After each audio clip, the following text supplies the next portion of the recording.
Welcome to a memorial for Vernon Johnson, my father. Hoping to discuss some of the special things that he brought to Potlatch and the community. Dad was actually born in Tynset, which he insisted to his last breath was the capital of the world.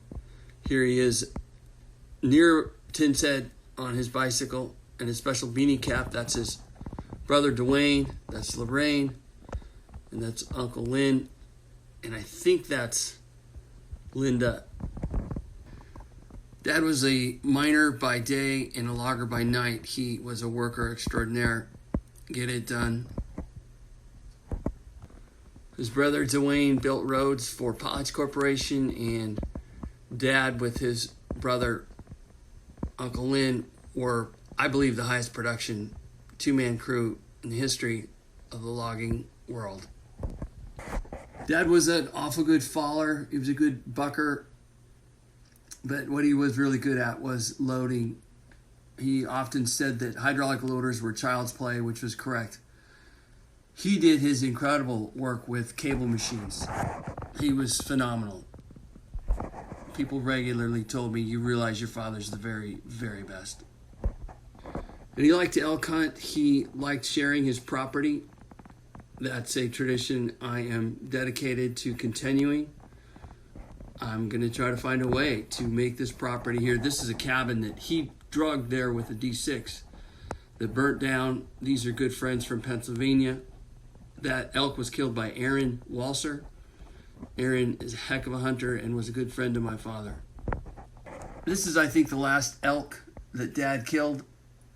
One of the many stories I'll tell today is about how this elk was bugling so loud he couldn't focus on his loading, so he finally had to go ventilate it.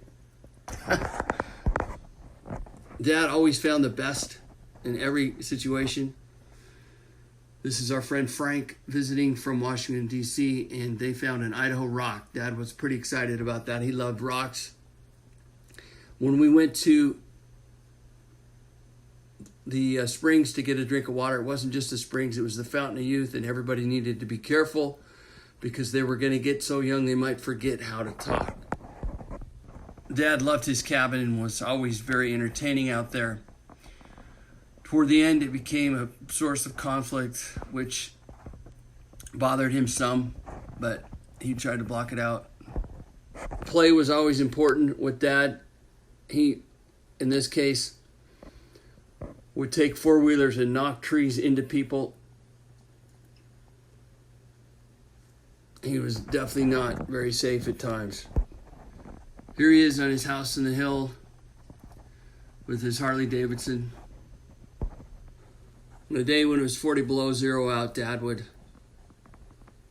put the truck tire chains on every wheel, not once or twice, but 4 or 5 times. He was unstoppable. It was my goal to keep him in this house forever. I could not get anybody else on board with that concept. I wanted him to have a logging museum in that shop up there, sell postcards and tell stories about all these tools that none of us could figure out. I think that would have been the best case scenario, but I couldn't get others to agree. This two-man McCulloch saw was owned by his father, I believe. He used to say that this saw could be filed while it was running wide open. The chain moved so slow. It still ran there toward the end. I think Larry Eustis ended up with it. These malls and Distons and whatnot, he could tell you when they all came out. He could tell you everything about these saws. This was a cedar stump that he used. I think it had one of my bloody boots in it, and hard hats and ride saws and all sorts of weird chainsaws. This was his favorite of 20 or so Mack trucks that he had. This was his dad's. Charlie's going to keep that and keep rolling it around town. It's got a good dump bed on it. I could sure use it in North Carolina, but it's a long ways away. The auctioneer, when he went through the house, he asked me, he said, "Did you know that your dad had some bottles?" And I said, "No, I don't think there's any bottles around there. I haven't seen any." Obviously, Vern was a collector, and he and Mom dug through a lot of old houses to get these bottles. And it was the same with coins and guns. He never sold one. He just collected them. He had zillions. So here's a shot of his property, which I wish he would have kept. He could have kept, and he should have kept. He should have stayed right there on that hill. We could have provided care providers. But lots of stories about that land, and he loved his grandkids. He had a lot of cool cars, and he was studied by some people that knew a lot about dementia. And I think, losing his wife after 51 years just kind of took a part of him that was hard on him. He made lots of trips out of McMurray's property. He hated gates. He hated cows because they always shat in the road. And he sent me 6 boxes of letters. And every box would have pictures, or every letter would have pictures of these farmer logs. And I, having spent 21 summers in the woods with him, I complained a couple times. I said, "Why do you always send me pictures of farmer logs?" And he wouldn't explain. But I figured it out eventually. Vern was always up to something. He was always scheming.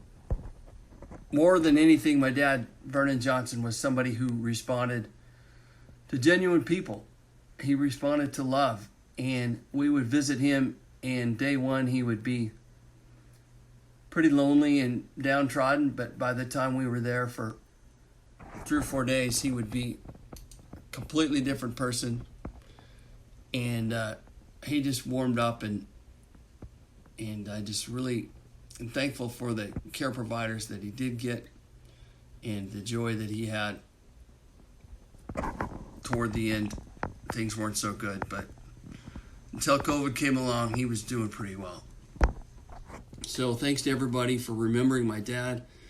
I'm sure there'll be some stories about what he did for the city, what he didn't do for the city, and just the character that he was. He was always coming up with unique ways of looking at things and saying things, and he didn't like when things didn't make sense. So for some reasons, I'm kind of glad he wasn't around to really comprehend this COVID bullshit. But rest in peace, Dad. You are remembered, and you are special. And here's his grandson, Fox, chopping a hole in his shin. Good job, Fox. No, say it one more time. I say, we'll be having you up here, so we'll be getting any snow, probably.